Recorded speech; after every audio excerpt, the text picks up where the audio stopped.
What's going on, guys? Ryan O'Toole back here again, giving you guys another spoiler talk. That is right, Star Wars Episode 8, The Last Jedi, has been out in theaters for a good amount of days. It is the most divisive Star Wars movie to date. People love this movie. People hate this movie. They think it's eh. But today, I have someone to spoil the shit out of Star Wars Episode 8, The Last Jedi. So that is, once again, spoiler talk. If you have not seen The Last Jedi yet, why are you even watching this video? Go watch this movie. Go watch our spoiler-free reviews on both of our channels and come back here. My special guest today is Jay Vaters. Mr. 1% Jay Vaters. Jay, welcome to the channel. You said you would never bring that up again. We're doing Star Wars, not Northfest, for fuck's sakes. Anyways, I'm Jay Vaters. I'm on Jay Vaters on YouTube. I do top 10s, rankings, and I'm here to talk about Star Wars. I'm here to talk about Star Wars The Last Jedi, and we're talking spoilers. I am an expert on spoiling things, so I'm excited to talk Star Wars with you, Ryan. So let's get to this shit, because I have a lot to say about this movie. Here we go, guys. Spoilers. So, Jay, very quickly, before we get into this in-depth discussion, give me your quick overall thoughts on Star Wars The Last Jedi. I loved this movie, actually. I thought this was so fucking good. I don't know if it's good as Force Awakens yet. I have to see it a few more times. I know this is a very decisive film. Like, some people are hating this movie. My God, I got some hate comments on my videos saying I didn't know what the fuck I was talking about. Hey, sometimes I do. Not always, but sometimes I do. I thought it was ambitious. It was clever. It was a very thinky film. Kind of like Empire Strikes Back. Not as good as Empire Strikes Back, please. But it is still a good movie. I really enjoyed it. I liked what they did with some of the characters. There are some things that didn't work, but they didn't bother me too much, but there are things that didn't work. But the highs are the big, that is the biggest thing about this film. The good stuff. The bad stuff didn't drag it down for me, but like the good things are really good. Like the direction, cinematography, performances. We'll get into the stuff that I really loved, and we'll get to the one or two things that I didn't. Yes, now I've seen this movie twice now, and I agree with Jay. I love The Last Jedi. Yes, it's not a perfect film, but it did everything I wanted it to. It was different. It was thinky, just like Jay said. It makes you think, and it's a very risky film. Like, Rian Johnson made a lot of changes to these characters that some didn't work, but a lot of them really did, and it kind of interested me and made me surprised. It went in a different direction that I was okay with. Plus, there were some negatives, but the good outweighed the bad. That's what I have to say about it.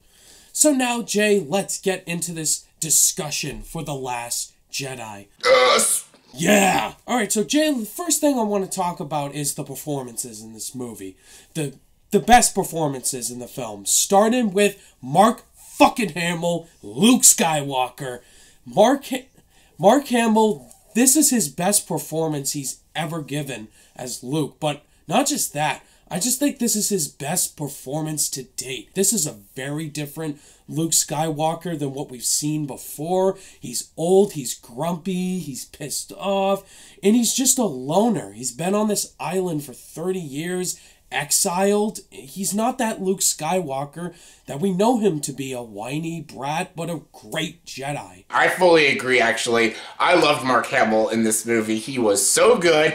Every scene he had with Daisy Ridley Rey was so great. How he trains Rey and stuff. And again, he's not a perfect teacher and stuff, and he's not like a Yoda and stuff, but he's his own teacher, and the way he teaches Rey about the Force and stuff was interesting. The way they did it visually and how they talked about the Force and stuff was it was just so good. Even when the first scene with Mark Hamill, I knew we were in for a different Luke Skywalker. Like when Rey hands him the lightsaber, he just fucking throws it. That killed me. That was hilarious. Just like, oh shit, he just threw that lightsaber. Yeah, when he threw that lightsaber, I was like, what? Okay, this is where this movie's going. Okay, let's see what happens from here on there. And yeah, I was just really interested. And seeing Rey, she's so determined to be trained by Luke. She like follows him around and stuff. He's like, I don't want to train you and stuff. And she's like, well, you're gonna fucking train me. And eventually, peer pressure gives in, and Luke starts to train her. And the way he like first teaches her about the Force is actually really funny, especially the scene with the hand when he's like, "Oh, that's the Force. Oh, I feel it." And stuff. Really, really funny. Really, that was hilarious and stuff. And the way she like, you go into more details with Luke Skywalker and stuff, how he trained the old Jedis and stuff, and Ben and stuff. How they go into that story was fascinating. Really good. Oh, that was brilliant. I love that. And which transitions to another standout performance, Adam Driver as Kylo Ren. Adam Driver is just a phenomenal actor, and his performance as Kylo Ren is even better than The Force Awakens. We see Kylo Ren, he's all injured, he's got scars on his face from after his battle with Rey, and the scene where Snoke just like goes off on him is like, "You want the trainee? Then this, you will not become what you are if you don't do this." Yes, Caesar is here. I mean, Snoke is here. I just love that. I just love the scene when Kylo's in the elevator and he just freaking breaks his freaking mask. It's just fantastic acting. Yeah, a moment of silence for the helmet, though. That Yeah, what were your thoughts overall on Kylo Ren? Adam Driver is so good. He is such a complex villain. You have no idea where he's going and stuff, because, like, you think you can trust him, then you can't trust him and stuff, and he is just such a layered villain and stuff, and he always flips the fuck out and stuff. You have no idea whether you could trust him or befriend him. He's definitely a guy I wouldn't befriend in real life, but he's a great villain, and Adam Driver gives such a great performance. Every scene he has with Snoke is great. Every scene he has with General Hux is great because he just flings him around almost every other scene. Really funny. The way he ties in with Rey in this movie, how they're almost like connected with the Force and stuff. It led into one person's theory, which was a bullshit theory, but everyone thought maybe, you know, Rey was related to Kylo Ren because maybe that's why they're connected. No. But the way they are connected with the Force and stuff was great. Every conversation she had was really good because he has different opinions on the Force and stuff, and when you hear his side of the story with Luke Skywalker, you understand why Kylo Ren is so fucking angry because what Luke did, but then Luke tells his story, and I'm like, they're both right, actually, so it's really good, and Rey has a very hard decision to make when it comes to the ending, which we'll get to in a moment. Carrie Fisher as Princess Leia, very last performance. This is her best performance as Leia. Like, she goes in completely different directions. She knows how to use the Force, and she's the leader that we wanted her to be in Force Awakens. She didn't do shit in Force Awakens. Here she's being the leader that she was in the original trilogy. And just, I loved every scene with Leia in this movie. What a great final performance. Rest in peace. It's just really heartbreaking. Her and Luke Skywalker, it just made me almost tear up of how great it was. You know you're gonna make me cry in this review, and I didn't want to, but okay, I'll stay strong. Ugh, girl, goddammit. Carrie Fisher was so good. She was really good in this movie. I liked some of her scenes with Poe Dameron. She was really good. I liked their dynamics. They have this, like, friendship stuff. He doesn't always agree with her leadership stuff, but at the same time, he doesn't always have good leadership skills. And I liked her dynamics with Poe Dameron. I liked the scene with her when she uses the Force was a crazy scene. I thought she was going to die in that scene when the ship, like, blows and she's flinging in space and stuff. I'm like, oh my god. Is that how they're going to kill Princess Leia? And all of a sudden she opens her eyes and, like, uses the Force and flings her body back to the ship. Like, what the fuck? Holy shit.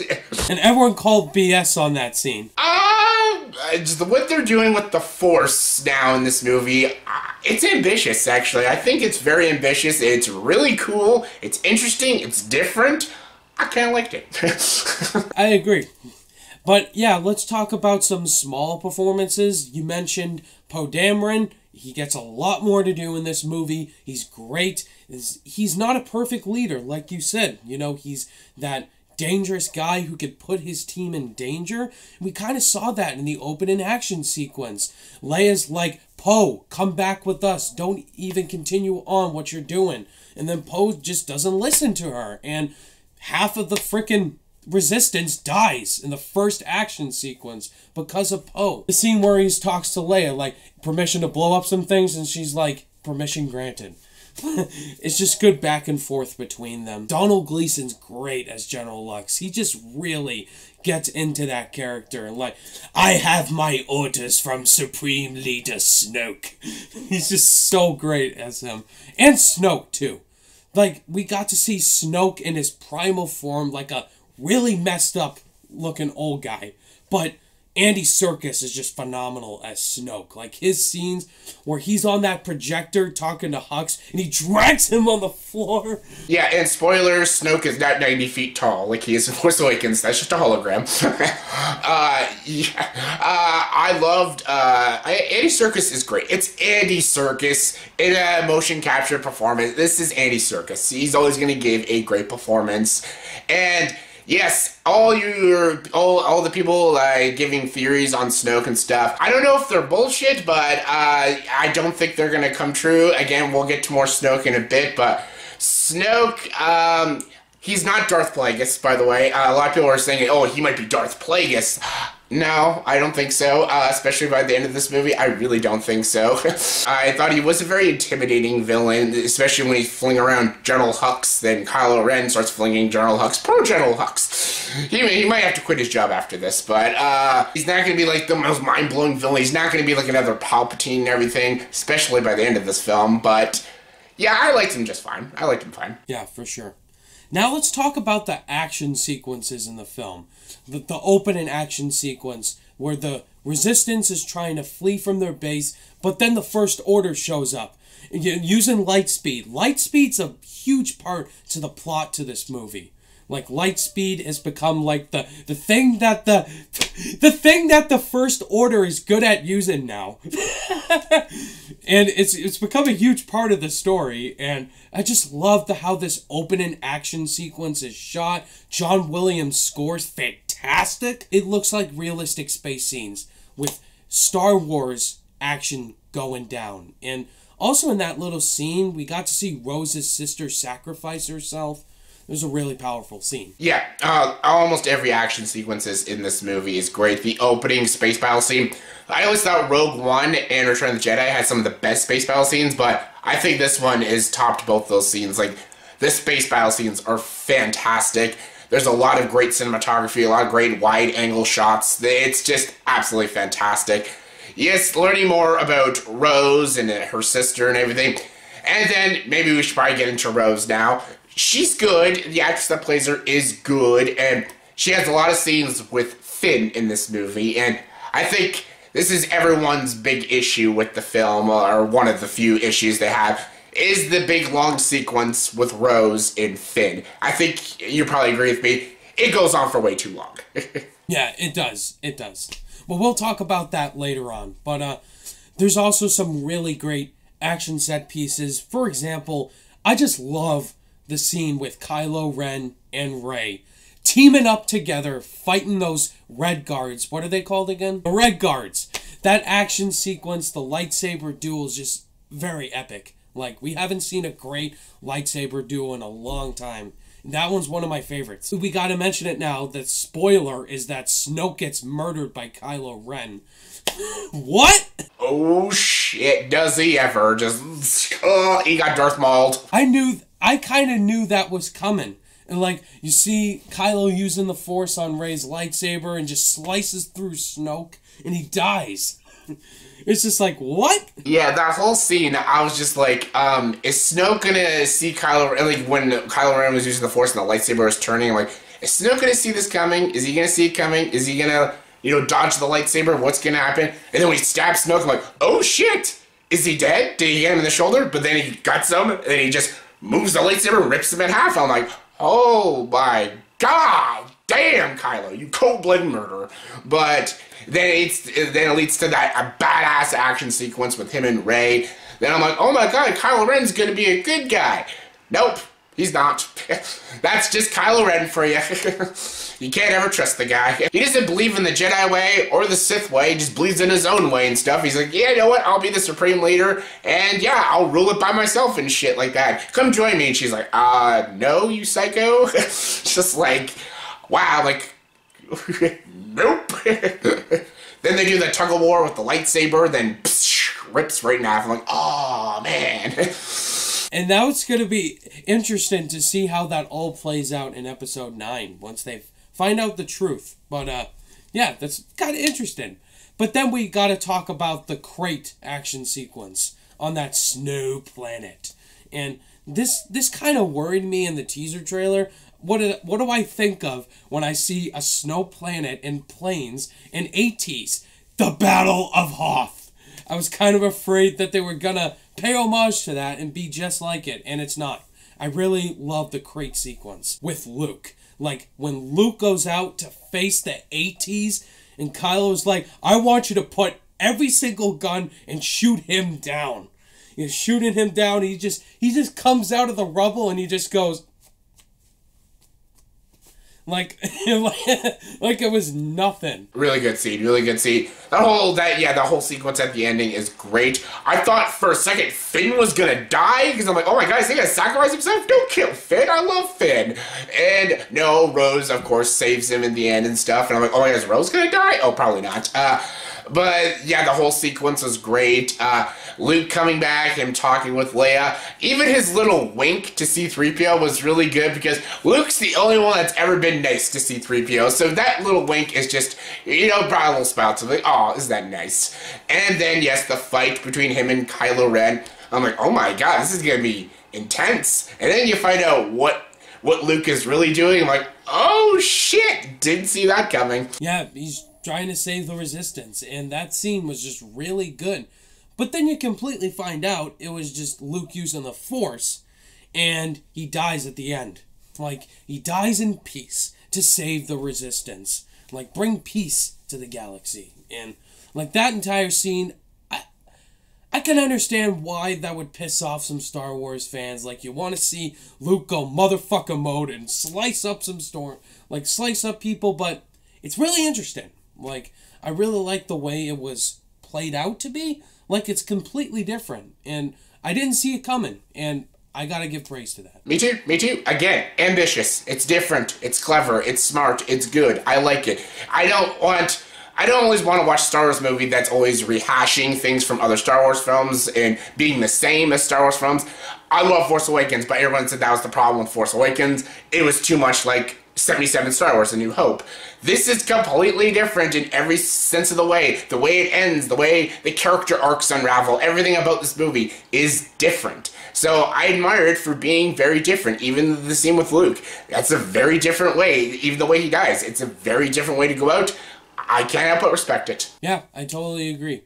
Now let's talk about some other things that people had theories about. Who are Rey's parents? And we get the answer to that question in this little small sequence where Rey goes down this dark hole that we see, and it's just this weirdly different and strange thing. Like, Rey's like she's in a mirror or something that goes like, and then she like hits this glass thing to find out who her parents are. Then you find out her parents are just a bunch of drunks who freaking let her be kidnapped and almost let her die. Yeah, they're nobodies. They're junk traders that just abandoned her and stuff. And everyone was like, oh, she's Luke's daughter. Oh, she's Han Solo's daughter. She's Obi-Wan's daughter. I'm like, no, she's not. She's nobody's daughter. I think it adds more to Rey, though. I think it humanizes her a lot, because I think a lot of people can relate to that, because a lot of people in this world have been orphans and been abandoned by their parents and stuff, and I think it adds more of a humanistic approach to Rey, and it adds a vulnerability to Rey as well, and I think a lot of people can relate to her a lot more, and I think it's compelling, actually. Yeah, very compelling. Like, I thought she was Obi-Wan's daughter, but yeah, didn't see that coming. Let's talk about some other deaths that happened in this film, that happened out of nowhere. We talked about Snoke already. Laura Dern. Like, I did not like her character at all at the start. I thought she was being really mean to Poe. But that scene where she sacrifices the Resistance, goes light speed, and, like, splits in half the First Order Star Destroyer. Like that entire sequence was like, what? Light speed. She did the Randy Quaid from Independence Day. Hey, First Order, I bang! Just blows up. It's really good, yeah. It was pretty badass moment. Like, good job, girl from Jurassic Park, you did good. Yeah, that's probably the only good thing she's done for a while. Oh, I was also gonna say Captain Phasma. She's just as useless in this movie as she was in Force Awakens, I think. She has like one sequence, and she has a battle with Finn and stuff, and yeah, Finn beats her. That's it. That's it. Yeah, Finn had the high ground, and then Phasma, I don't know if she died or she just vanished, but something tells me she may not be dead. Who knows? We'll see her again in Game of Thrones. It's fine. Yeah. Admiral Akbar 2 dies. I was so fast. I'm like, oh shit, he's dead. Akbar. It's a trap. It's a trap. Well, not anymore. You're dead. Oh yeah, and one more thing we got to talk about, the Porgs. They're adorable. Yeah. They could have easily been like a Jar Jar Binks Gungan situation, but they're not. They're completely harmless, very good entertainment for kids and stuff. Very cute, very adorable. They don't talk, so that's a good thing. They just go, eh! Now I want a Porg pop figure. Let's talk about our quick overall negatives. Let's talk about the biggest negative. Finn and Rose's subplot. They have to go to this casino planet to try to find a guy with this rose symbol on his jacket or something, to try to hack into the First Order system to try to turn off their lightspeed tracker. And that guy's Benicio del Toro. And I didn't know who Benicio del Toro was going to play in this movie. He plays him. He's completely useless. Does nothing. Yeah, when they talked about this master coder and this gambler and stuff, first thing that popped in my head, I'm like, is it Lando Calrissian? It wasn't. I'm like, aww. Did Lando go to this planet? Where's the Billy D? I want Billy D. No, we get Benicio del Toro, and no, he's not the Sicario. He's some other guy. He plays both sides and stuff. He's just kind of like, he doesn't play for the good side or the bad side. Basically, he picks the side of the highest bidder and stuff. And yeah, this sequence is fine. Like, you know, they like free the animals and give the kids hope and stuff. And there's this cool casino and stuff. It just goes on for too long. Like, it could have been like a 10-minute scene and that's it, but it goes on for like, if you add it all up, it's like 45 minutes of the film. I'm like, my God, it's too long. Which is why it's 2 hours and 32 minutes long. Yeah, I completely agree, man. So overall, that seems like the only thing we have a problem mostly with. And obviously there's some little things, but I think we can both agree, Jay, that we really like this film. It's not as bad as people are making it out to be. It's like it's a heavy thinker. Like, keep rewatching it. You'll find new little things every time you watch it. It's kind of like Blade Runner, but Blade Runner's a lot more confusing the first time to watch it. But this film just makes you think and does something completely different. Fully, 100% agree. This is a really great film. I think Rian Johnson did a great job. He knocked it out of the park with it. It's an ambitious film. It's a smart film. It's a thinky film. It's a very well constructed film. Yes, there are problems. Every movie has problems, though. Every movie has issues and negatives and stuff.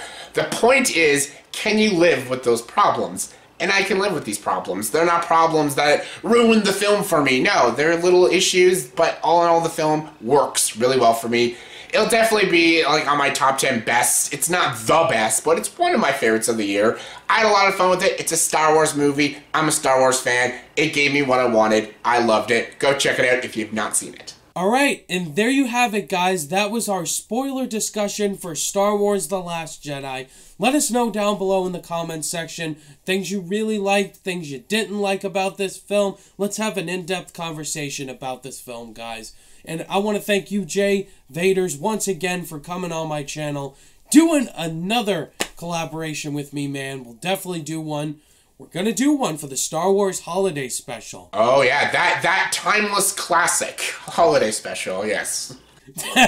We're looking forward to talking about that, guys. Thank you, Jay, once again. Tell my subscribers, Jay, where we can find you on your social media. Hey, I'm Jay Vaters, and yes, if you're wondering, I am Ray's father. No, I'm kidding. I'm Jay Vaters on Jay Vaters on YouTube. I do movie reviews, top 10s, rankings, all that great shit that y'all know and love. So yeah, check me out on Jay Vaters on YouTube. Also check me out on Facebook if you want to talk to me in person. And of course, join the dark side. That's right, join the dark side, and thank you guys as always for watching this collaboration. And if you guys liked it, give it a thumbs up, and be sure to subscribe to me and subscribe to Jay Vaters right now, and click that notification bell on your way out, and I'll see you guys in the next video. Bye! Dark side.